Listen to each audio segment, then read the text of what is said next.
A master plan is more than a floor plan and a list of materials put together. In fact, in some ways, it has nothing to do with either of those things.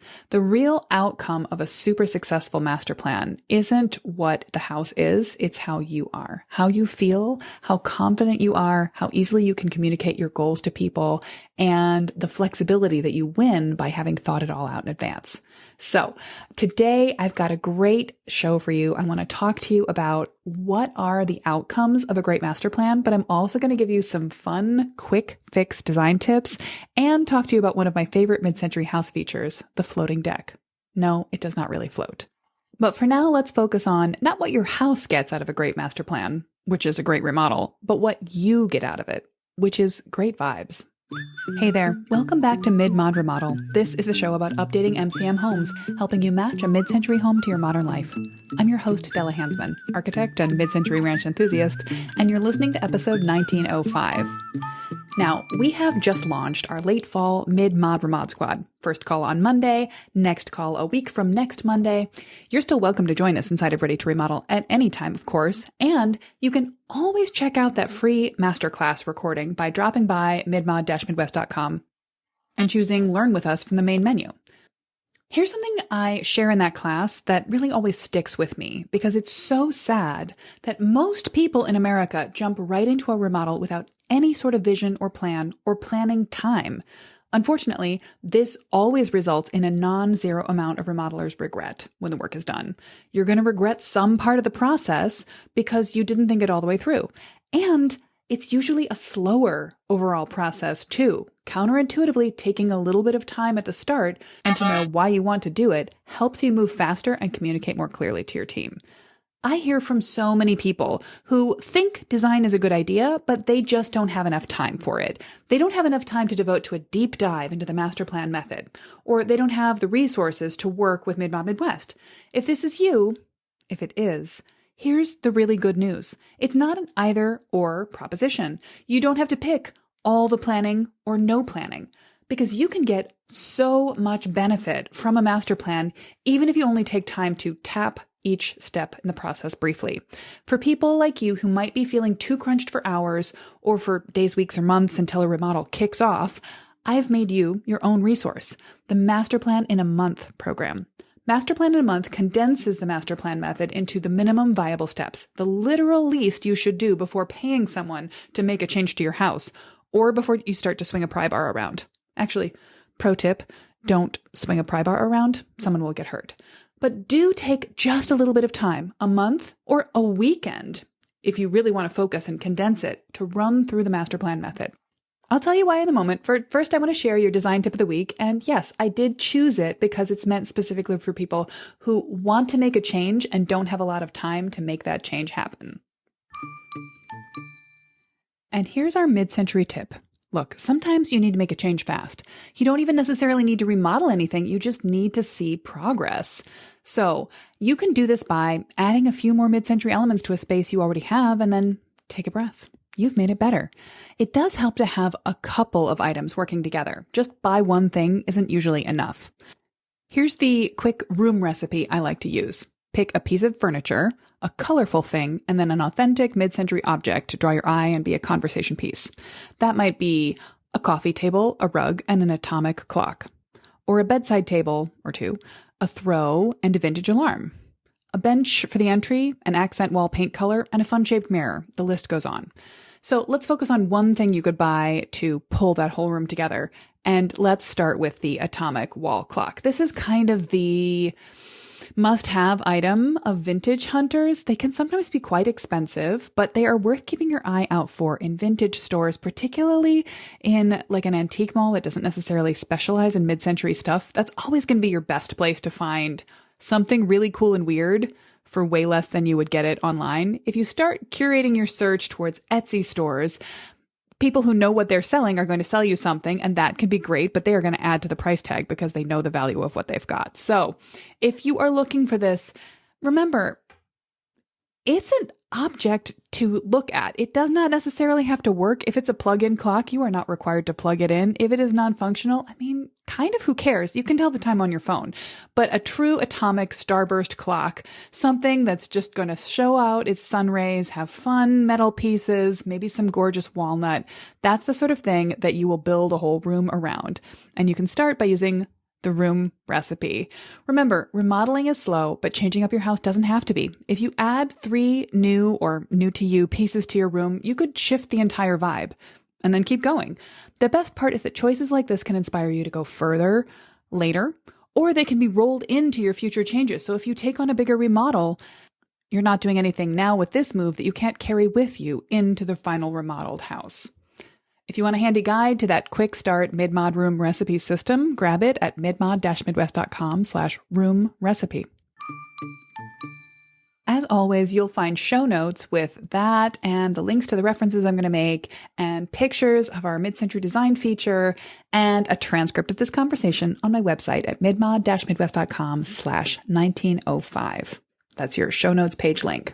All right, let's talk about what you really get out of having a master plan. And it's not necessarily having every single detail picked out perfectly. That's not actually the goal. In fact, that's explicitly not what it is. It's not a detail construction level blueprint, and it's not a specification sheet that lists the product, link, and source and price for every single item that will come up in the house. Instead, it's intentionally much more flexible than that. I actually think that while in a case where time is no object and also money is no object, it's lovely to be able to flesh out the entire vision for a project in perfect detail like that. That's the way I was trained to work in architecture, in residential architecture. And it's the way I did work for a number of years when I worked in high-end residential remodels in Chicago. We would pre-visualize literally every detail, every handle, every faucet, every fastener, specify every material. Every part of the project was pre-visualized down to the quarter or eighth of an inch. And when we would work with subcontractors and contractors and cabinet shops, they would all be submitting back to us very detailed documentation of their plans, which we would then review in detail and approve. That's all perfect. Again, if time and money are no object. But we literally just started this episode by talking about the fact that you might have time to even go through my nice little master plan method. And the master plan method is meant to be the essentialized version of what you should know about your home before you start changing it, what you should know about your vision for your home before you start changing it. So we are nowhere close to that perfectionistic vision of every detail predicted, every I dotted, every T crossed. And that concept, though, holds a lot of people back from doing any planning at all. Again, they have a very black and white perspective, and you might fall into this trap yourself of feeling like if you can't know everything about how your remodel is going to go, you don't have time to plan, and you should just find an expert who knows how to remodel things. Someone who you like some of the pictures in their book, point at the picture in their I've done this project before book and say, okay, that, go. But there is so much room in between those two places of knowing every single thing and just closing your eyes and throwing a dart that I really want to emphasize. The thing you get from a master plan, even more than specificity, is good vibes. That sounds so vague, but let me clarify that more. What you actually want to have are 3 qualities in yourself that you feel ready to remodel. You want to feel confident about your vision, your priorities, aware of your time and budget constraints, and knowledgeable as much as possible about the house. You want to feel communicative. You want to feel ready to lay out the problems you want to solve most, to share openly and clearly what the range of your possibilities, your acceptable range is with the people you're going to work with, and willing to be a little vulnerable in order to get help faster as you work with people.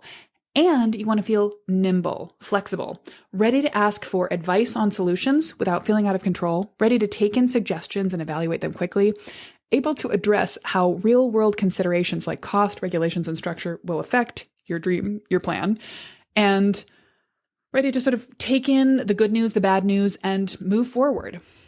Now, if you have time to do more detailed planning, to go deeper, I recommend that. But if you don't, I want you to remember that it's not about perfection. It is about confidence, clear communication, and a flexible, nimble approach to being able to deal with things as they go forward. So I want to talk about each of those points a little bit more deeply so you can really get the sense of why master plan thinking is going to get you to that particular effect. You want to feel confident. Well, first, why do you want to feel confident?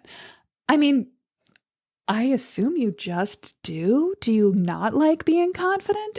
Everyone wants this, right? But specifically, you need to feel confident in your remodel process. And to be perfectly honest, you're very likely to feel a lack of confidence as you go into a remodel because remodels are expensive. They're usually a first or second time you've ever done it in your lifetime experience. Most people, the average American, does not remodel house after house after house. Most people I work with are planning a remodel for the first time, have never made a change to their home. This might be their first home, have never worked with a designer or a contractor before. So, of course, that's going to make you feel a little rocky. And if you do not feel confident, that puts you at risk of being knocked off your goals, your priorities, why you want to do this in the first place. So I want you to feel like you are driving the bus. You are calling the shots. You are the leader of this project. Even if you're not the person who's doing the physical labor, even if you're not the person who is the quote unquote expert on what's going to happen and when. You don't know every detail of the line item of the budget. You don't know every detail of the building code that is governing what's going to happen in your house. But still, it's your house and you know why you wanted to change it and what you're hoping to change it into. When you feel aware of some of the realities, again, not every single detail of the building code, not every single line item in the budget, but aware of what is realistic, what is possible when you've had conversations with people and been given practical ranges of answers on cost, on timing, you can start to feel like you will be less surprised by news that's coming and therefore are able to respond to it. And when you feel like you are even a little bit knowledgeable about your own home, you'll be able to take in new information. You'll be able to go ask people to tell you more in a more balanced way than if you feel like you don't really know anything about your house at all, and everybody that walks into it seems to know it better than you. Let me just tell you for the fact, as an architect who is an expert in other people's houses, that is not true. I do not know my clients' homes better than they do. They know their homes and they tell me what's important to them about their house. They tell me the backstory and how they met someone who used to live there 20 years ago who explained to them why this was done. Now, I may walk in the door and point out a detail they literally never noticed before, or suggest a reason for why a particular mid-century construction detail was used. That might be news to them, but that doesn't mean I know the house better than they do. And I'm just adding to their personal expertise in their own home when I have conversations like that. The bottom line is that first goal of a master plan for you to feel confident is going to allow you to take a leadership role. It's going to allow you to take in and assimilate information as you get it. And it's going to allow you to stick to what's most important so that you can focus. When something becomes more expensive, you can decide whether you want to rule it in or out. When an opportunity arises, you break through a wall and you realize, oh, it would be really easy to put a window here. Do you want one? You can instantly decide or rapidly decide, yes, you want to take advantage of that opportunity. When you come across a piece of vintage furniture or an appliance or a fixture that's going to work well in the house, you can jump at the prospect because you know how it's going to fit into your budget, you know how it's going to fit into the dimensions of the house, and you're ready to just say yes to things. Confidence leads us, it goes hand in hand with that second effect of a master plan, which is to feel communicative. When you're confident, it's easier to communicate, but you also want to have the tools at your disposal to communicate. And a master plan process is meant to lead you to having even a rough pencil sketch of the floor plan, even a cursory bullet list of the areas you want to touch, even a simple collection, a minimalist Pinterest board that's going to show you some examples that you can share with someone of exactly what you mean when you say slab cabinet, so that they're not going to give you a shaker cabinet. When you're able to be communicative, you can show someone exactly what you're talking about. And honestly, be a little honest with them. You can talk about what is real range of possibilities. I know a lot of people hesitate to talk about dollars even with me, a designer who does not base the cost of my services on the cost of the work that will be done in the remodel. But specifically when people talk to a contractor, they're afraid to say, we have $100,000 to spend here. That's our hard limit. Or we would like to spend $100,000 and we are wondering if it's going to cost that. Or to say, we would like to spend $100,000 and we have 150. Do we have to spend that? People really feel like they are giving away the farm, that it's a bad negotiating tactic. And I'm sure that there are some bad actors out there who would take that information and use it against them. I hope that you'll be able to suss out who those people are through the rest of your interactions with them and not work with those people in the first place. But ideally, you're forming a relationship with a contractor or with several contractors if you're self-managing a project where they are going to openly and honestly tell you what you're asking for will cost, and you're going to assess if that fits into your budget, and you're going to tell them what you have to bring to the table, ask them if they have other information about pricing, loans, remodeling, sort of financial structures.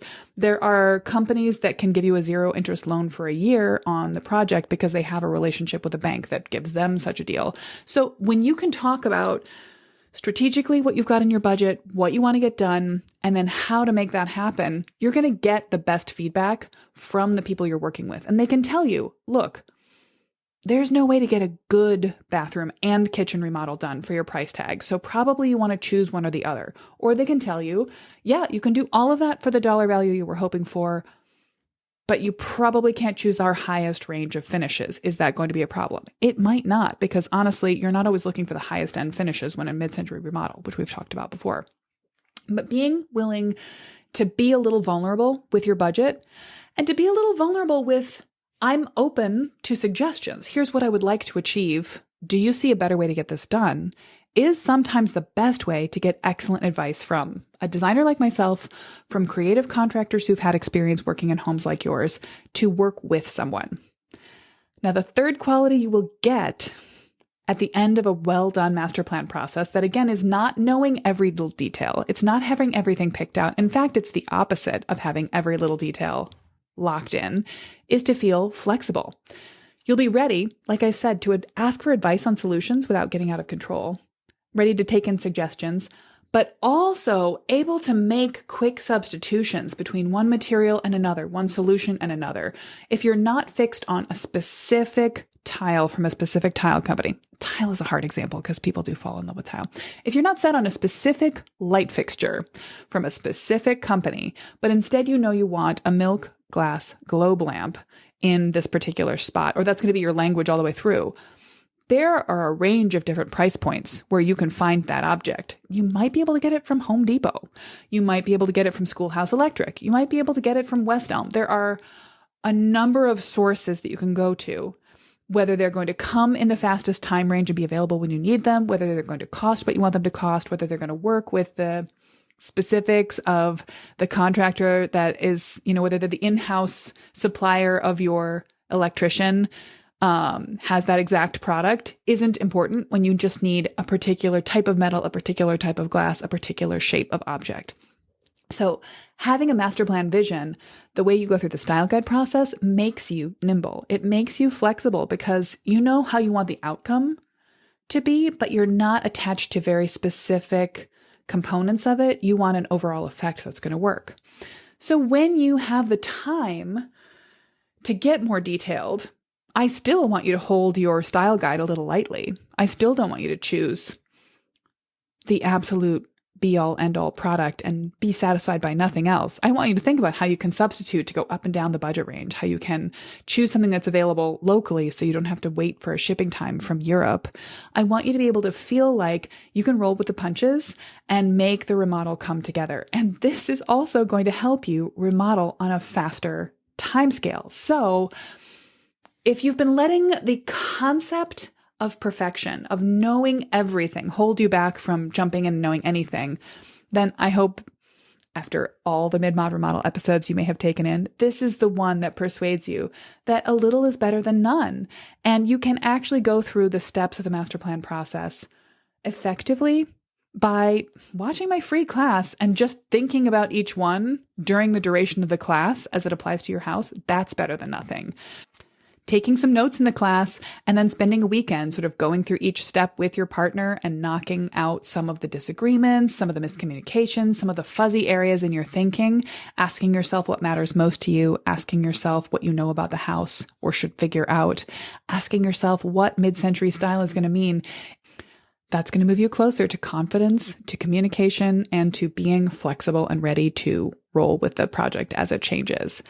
And if you want a little bit more handholding than that, but not something as time intensive or costly as Ready to Remodel right now, then I urge you to go check out Master Plan in a Month. I made it for this specific case, for that specific situation.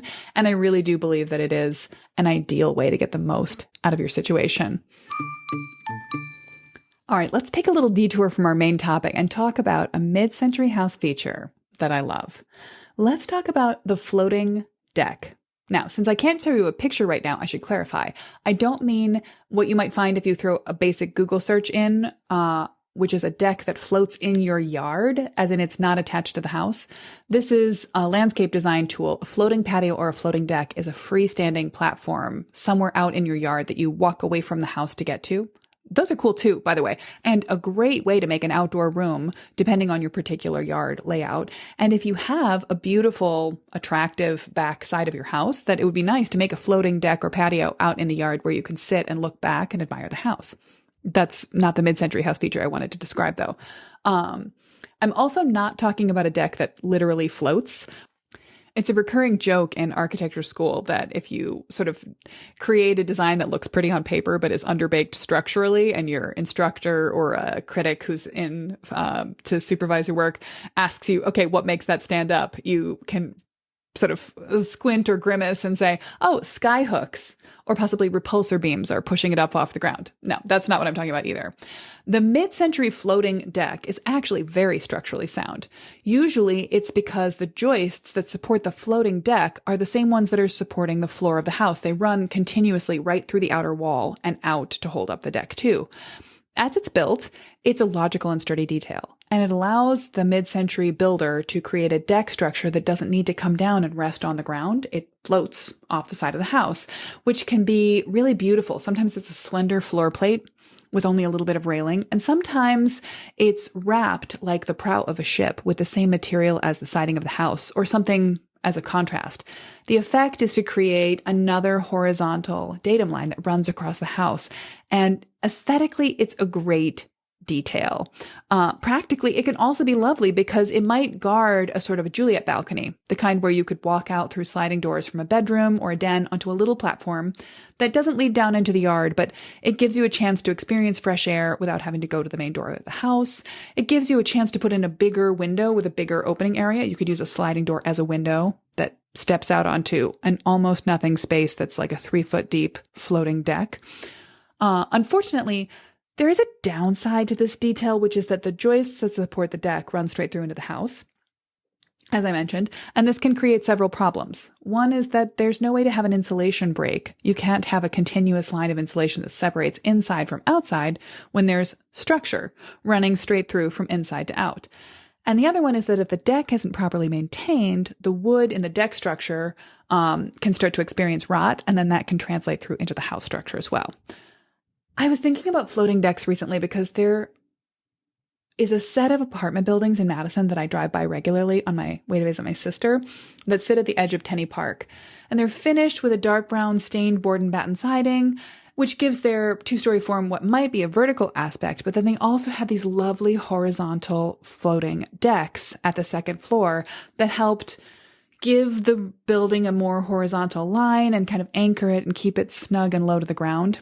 And last time I drove by, I realized that someone had just cut off all the original decks and replaced them with very standard lumberyard special. And the new decks are just about exactly what you might expect. They are exactly as wide as the sliding doors they sit in front of. They're supported by 4x posts that go down to the ground and have little angle braces. And they stand out from the building like a sore thumb because they're a much lighter color from the background. So now the building just has these little scabrous vertical elements grafted onto it. I'm sure they were the most cost-effective replacement. I'm sure, well, I guess the old decks were probably in poor condition and maybe were unsafe, or maybe the building management just got anxious because they couldn't understand how the structure worked. But in my opinion, it's a huge loss. Not just from a prettiness point of view, but from a stylistic cohesion level. Those buildings were a mid-century icon, and now they just look like low-rent, poor quality apartment buildings. Their historical moment has been broken up to the point that it's not recognizable. What a shame. Sorry, I told you a sad story. That's not nice. Let's turn it around. Do you have a floating deck on your house? They are particularly common on split levels or as a solution to when the back side of a house that's a one-story ranch on the front, but a walkout to a two-story has kind of a cliff wall effect. A floating deck can help break up that line. Now, a floating deck is a harder thing to add onto your house, because it depends on a structural detail that's kind of baked in. You need those continuous joists running from the house straight out to support the deck.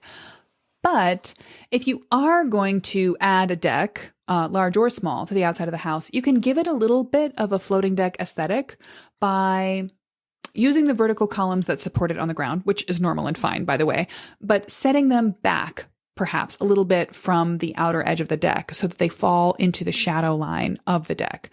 Or otherwise, finding another way to visually de-emphasize them, to emphasize the horizontal, the deck part, and de-emphasize the vertical, the column support. That might also mean letting them be finished in a different material, matching to the siding color, or painting them darker or staining them darker so that the lighter color of the deck and the railing stand out. I'm going to throw some images of a great house we did a master plan for a little while ago with a beautiful floating front deck, which was just absolutely chef's kiss, onto the show notes page. So go check it out there, and I'll put up some other visual examples as well. And meantime, if you love a floating deck and have one, or wish you had one, or you hate them, if they make you feel like you step out the door and you're just going to fall right off the side of the house, I'd love to hear from you. So let me know, reach out to me on Instagram and tell me what you think about the mid-century floating deck. That is all for this week. As always, go check out the show notes page, midmod-midwest.com/1905 to find the transcript, to get a link to the room recipe, to see some pictures of floating decks, and just to think about how you can make better choices for your mid-century home, even if you don't have a lot of time to make them in. And next week, I'm going to be back to talk to you, or possibly to the world, about the idea of what to do to a mid-century house you're about to sell. A particular example might be if you have just become responsible for a parent's or a grandparent's time capsule house, what should you do to it? What should you let someone else do to it in order to get it ready to go on the market? I don't think I'm going to shock you with what I say next week, but I will have some detailed advice. So tune in next week and find out what it is.